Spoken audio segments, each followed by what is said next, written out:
Ang Republic Act 7277 o mas kilala bilang Magna Carta for Persons with Disability ay isang batas na nilikha upang protektahan at igalang ang karapatan ng mga persons with disability sa Pilipinas.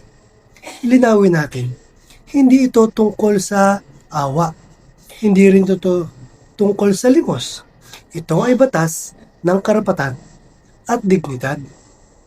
Layunin ng Republic Act 7277 ay tiyaking ang bawat persons with disability ay may pantay na karapatan tulad ng ibang mamamayan.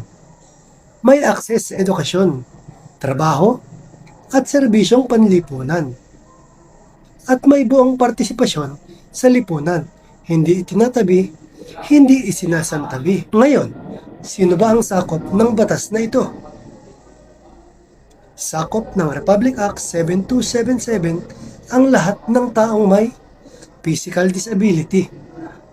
Halimbawa, hirap sa paglalakad o paggamit ng kamay. Pangalawa, sensory disability tulad ng paningin, pandinig o pagsasalita. Ang mental o psychosocial disability at intellectual disability kung ang kapansanan ay pangmatagalan at nakakaapekto sa normal na pamumuhay, sakop ka ng batas na ito. At mahalagang tandaan, hindi lang ang persons with disability ang may responsibilidad dito.